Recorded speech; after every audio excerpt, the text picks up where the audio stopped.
Los hechos que están acaeciendo en Tetuán son graves. A mi juicio también hay un desenfoque informativo sobre lo que ha sucedido.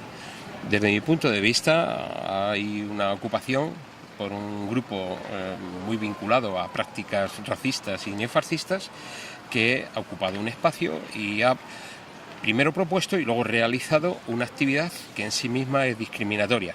Dar alimentos solo a los españoles y negárselo a los inmigrantes es una práctica que rompe el principio de la igualdad de trato y por lo tanto está promoviendo la discriminación, y eso en sí mismo, presuntamente, podemos calificarlo de delito. Lo tendría que estudiar la Fiscalía, pero nosotros ya hemos pedido a la Fiscalía que precisamente lo estudie por delito de odio. Y eso no debe de mezclarse con otro tipo de hechos sociales que hay, como la existencia de otros centros ocupados y otras actividades sociales que pueda haber en el barrio. Ocupar o no ocupar es un debate, ¿no? Y si hay gente que ocupa, pero para dar un servicio social, o hay gente que ocupa para hacer una actividad creativa y cultural, pues bueno, no se debe de confundir con una ocupación donde de entrada se está realizando una práctica discriminatoria que debe de ser denunciada.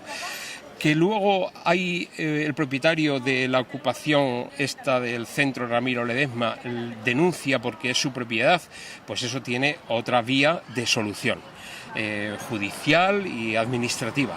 Pero donde hay que enfocar el asunto es en un planteamiento que en sí mismo está promoviendo la discriminación, el enfrentamiento entre colectivos y, en definitiva, el odio.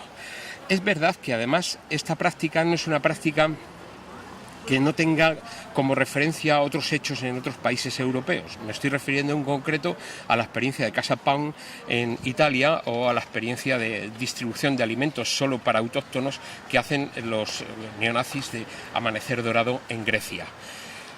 Yo creo que, por lo que conocemos, el máximo dirigente de Casa Pound vino a España y pegó un paseo por Zaragoza, Madrid, Andalucía, distintos sitios, y promovió su experiencia. Su experiencia es ocupar para crear centros de adoctrinamiento. Probablemente, presumiblemente, esta ocupación, como la otra ocupación en Zaragoza y otras que hay en Castellón y en otros lugares, obedezcan a esta invitación que hizo el líder neofascista de Casa Pound de perseguir las mismas acciones en distintos países, entre ellos España. La Enredadera, por la noticia que tengo, es un centro social autogestionado donde se realizan distintas actividades sociales, culturales, y es como muchos otros centros sociales autogestionados que hay en España. Yo creo que la experiencia que ha habido hasta ahora es una experiencia positiva y no se le debe de demonizar ni se le debe de situar en el mismo plano que una práctica que sí es delictiva en sí misma, como puede ser el centro Ramiro Ledesma, que ya solo su nombre indica cuál es la vocación ideológica. Es una vocación ideológica de claro adoctrinamiento en sentido de lo que era Ramiro Ledesma, que era un pronazi absoluto en la época de los años 30, ¿no? Mezclar ambas cosas es mala intención, es querer ocultar la naturaleza de los verdaderos problemas. Yo creo que hay mucha ignorancia y hay un discurso muy peligroso, que es el que está llevando a tener éxito a grupos neonazis como Amanecer Dorado, como también a grupos xenófobos como el Frente Nacional de Le Pen en Francia, que es el discurso preferencialista. Los españoles primero, los franceses primero, los griegos primero. Entonces, esto es una falacia. No hay ni primero ni segundo. Hay un principio de igualdad de trato. Y si se rompe el principio de igualdad de trato, estamos quebrando lo que es la cultura democrática de los derechos humanos. Estamos en el ABC de interpretar el problema de la convivencia. Y utilizar el hambre como arma xenófoba, bueno, es deleznable. Moralmente deleznable y políticamente reprochable, pero también judicialmente punible. Los españoles, los madrileños, las gentes del barrio de Tetuán y de otros barrios debieran de enterarse.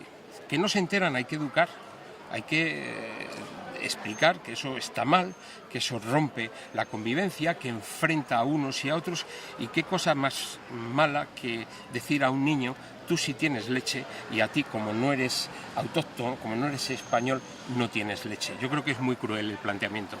Yo creo que los políticos primero no se han acercado adecuadamente a la realidad. Siempre tenemos un problema de distancia. Luego, por otra parte, debieran de separar, tendrían que, por obligación, ser conscientes de cuál es una realidad y cuál es otra. Pero a veces esa lejanía y esa falta de proximidad lo resuelven diciendo pues todo es lo mismo y es más de lo mismo, y entonces no es así, no es correcto. Eso deja mucho que desear en cuanto a la responsabilidad que se tiene de intervenir socialmente, de estar representando adecuadamente, de acercarse. Yo creo que es una buena oportunidad para muchas cosas, por ejemplo, en concreto para aclarar fundamentalmente este tipo de prácticas discriminatorias que se están extendiendo en estos momentos en toda España. La campaña electoral de los grupos xenófobos va a utilizar el hambre como instrumento de la xenofobia, y sería de agradecer que los políticos se pararan y que además se centraran en la denuncia de lo que es muy dañino para el conjunto de la sociedad. Que luego les guste la enredadera o que no les guste la enredadera, pues habrá algunos que les guste más y habrá otros que les guste menos. Pero desde luego la enredadera no tiene nada que ver con el Centro Ramiro Ledesma. En general, en todas las instancias públicas e institucionales, incluso a nivel europeo, cada vez está preocupando más que el discurso público no sea un discurso que se acerque a la realidad, que objetivice, sea un discurso que a veces reproduce esos criterios de discriminación, en fin, que no lo están haciendo bien. Y esto es un mal en toda Europa. Y es uno de los problemas por los que crece el racismo y la xenofobia. Es decir, el tsunami que hay en estos momentos en toda Europa también tiene una cuota de responsabilidad de quien lo hace mal. Mi consejo es que reflexionen, que vean las indicaciones de los organismos de derechos humanos, que son muchas y van todas en la misma dirección de lo que estoy hablando, y que cojan cada experiencia, en este caso la de Tetuán, y la cojan como una mesa importante de solucionar los problemas, de diferenciar y de decir a los que no deben de estar, que ahí no deben de estar, porque esa práctica es una práctica contraria a la convivencia. Y al resto, si hay situaciones de ocupación o no ocupación, lo que importa es que se busquen alternativas de normalización de las prácticas culturales que no son las que están normalmente establecidas, pero existen. No porque no estén los cauces establecidos van a dejar de existir. Yo he encontrado muchos talleres de teatro, talleres de televisión, talleres de comunicación, radios alternativas, experiencias de consumo autogestionado, cooperativas, en fin, eso es de una riqueza que no siempre encuentra cauce oportuno para su expresión y para su normalización. Y esto es un reto de hace decenas de años que está pendiente por parte de las instituciones en nuestro país. La experiencia que hay depende de cada país, ¿no? Hay países como en Grecia que la experiencia es muy negativa. Es más, hemos visto persecuciones de organizaciones sociales por parte de fuerzas de seguridad que son el Estado. Hemos visto incluso mirar para otro lado indiferencia ante ataques y agresiones a fuerzas representativas de izquierda, por poner un caso, por parte de estos grupos nazis. Hemos visto cómo no han detenido agresiones de grupos neonazis a asociaciones de inmigrantes, a mercadillos de inmigrantes. En fin, nos hemos quedado horrorizados en Grecia, en Hungría, en Italia. Y luego hay otros países donde han sido más sensibles, como es el caso de Holanda, como es el caso de los nórdicos. Ahora también hay que observar cuál es el contexto que se está viviendo en estos momentos en Europa. El contexto europeo en estos momentos es altamente inquietante. Solo hay que mirar las elecciones recientes donde ha habido países que ha ganado la extrema derecha. Y esto que a lo mejor antaño se había resuelto de forma muy diferente, donde hay una separación, por ejemplo, en Holanda, entre iniciativas ocupadas de carácter social y otro tipo de iniciativas que no se llegaron ni siquiera a atrever a ocupar organizaciones, porque esto es una moda que se ha impulsado en los últimos años a partir sobre todo de la experiencia italiana de Casa Pound, ¿no? Yo creo que el momento es un mal momento y tenemos que hacer entre todos un trabajo para que los valores de los derechos humanos, de la dignidad intrínseca de la persona, de los valores democráticos, pues sean respetados y las gentes diversas, porque somos muy diversos, pues todo el mundo tenga su espacio para poder vivir. Si alguien dice, y eso también vale para los neonazis, yo les digo que no. O sea, el neonazismo, y hay que recordarlo, el nazismo es un régimen condenado por el Tribunal de Nuremberg en 1945.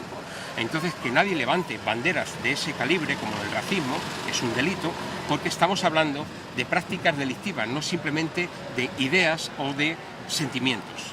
Por eso no se deben de comparar cosas que son realmente incomparables. Hay gente que no le gusta los alternativos, hay otros que no le gustan pues los socialdemócratas, sí, pero está dentro de la diversidad.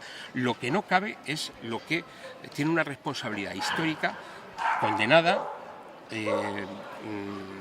expresada por un tribunal internacional donde el genocidio racista nazi dejó a esa ideología y a esas prácticas fuera de lugar en cualquier procedimiento democrático. En la igualación, yo la experiencia que tengo es que hay detrás de ello bastante ignorancia y bastante manipulación.